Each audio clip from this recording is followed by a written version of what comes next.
সময়ের কারণে। না, আমি আপনাদের জন্য এসেছি। আপু এই যে হালিমে যে আপনি যে কেক কাটটা তুলতেছে ঘুরে ঘুরে দেখলেন সবকিছু মিলে কেমন লাগছে? আমার কাছে অনেক, সত্যি বলতে আমার কাছে অনেক ভালো লাগছে, কারণ আমাদের দেশে এরকম একটা ট্রেড শো এবং বাইরের অথেন্টিক কসমেটিক্স ব্র্যান্ডগুলো এখানে আসছে এবং মানুষ পরিচিত হচ্ছে, ভালো কোয়ালিটিফুল প্রোডাক্ট পাচ্ছে। So it's a good thing আমাদের আমাদের কান্ট্রির জন্য। সো আমি অ্যাকচুয়ালি অনেক বছর ধরেই কসমেটিক্স ব্র্যান্ডের সাথে, বিউটি রিলেটেড সব কসমেটিক্স ব্র্যান্ডগুলোর সাথে আমি কাজ করেছি এবং কাজ করছি। সো আমার এক্সপিরিয়েন্স থেকে আমি বলতে পারি যে যা দেখলাম ইটস গুড থিং, মানে এটা একটা সূচনা হলো। সো সামনে তো আরো বড় বড় আরো ভালো কিছু আমরা করছি এবং করব। আমি জাস্ট আজকেই আসলাম, হার্লেন সম্পর্কে আজকেই জানছি। সো এখনো প্রোডাক্ট ইউজ করা হয়নি, ইনশাআল্লাহ করব। হ্যাঁ, কিন্তু অনেক সুন্দর সুন্দর প্রোডাক্ট, অনেক সুন্দর এখানে যেভাবে ডিসপ্লেতে আমি দেখলাম, ইটস এ নাইস। আমেরিকা সেফরা তো এরকমই থাকে। আর সবচেয়ে বড় কথা যে আমাদের মানে সেফোরা হচ্ছে একটি প্রায় 500-600 মানে মোর দেন 1000 ব্র্যান্ড একসাথে ওখানে পাওয়া যায়।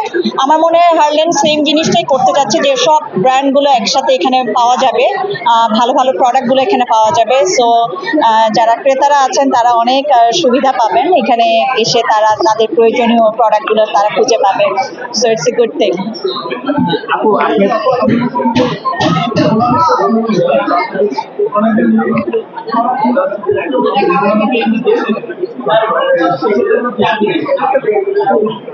মোনালিসা তো সামনে, আপনাদের সামনে জীবিত আছে।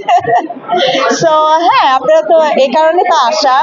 আমি দেশকে মিস করি ডেফিনেটলি। আমার যারা ভক্তরা আছেন, ফলোয়ার্সরা আছেন, আমি জানি তারাও খুব মিস করে, তারা সবসময় দেখতে চায় আমাকে পর্দায়।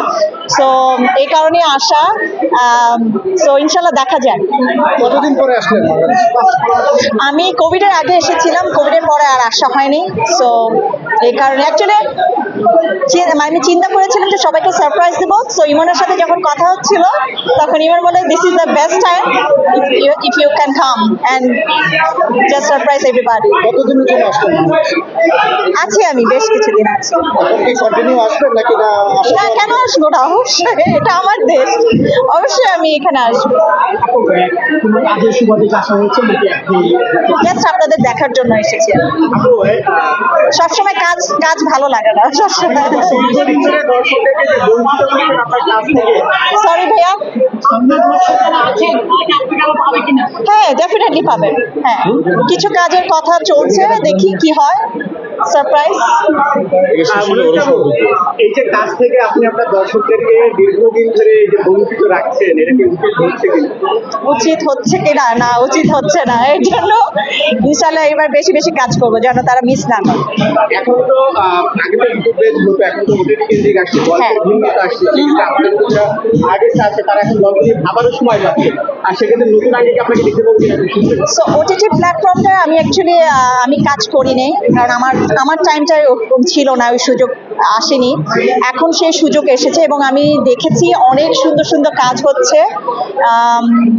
সো আমার ইচ্ছা আছে, জানি না, ভালো ডিরেক্টর, ভালো কাজ, ভালো স্ক্রিপ্ট হলে definitely I will work out. যেহেতু দেশের বাইরে থাকেন, বাংলাদেশের নাটক সিনেমা সেগুলোকে নিয়মিত ফলো করা হয়। অবভিয়াসলি আমি কেন ফলো করব না? আমার দেশের নাটক, আমার দেশের সবকিছু আমি ফলো করি, সবকিছু খোঁজ খবর রাখি। সো আমার দেখা হয়েছে, যদিও ব্যস্ত থাকি অনেক, কিন্তু ব্যস্ততার মাঝখানেও দেখার চেষ্টা করি। এবারে কিন্তু দেখা হয়েছে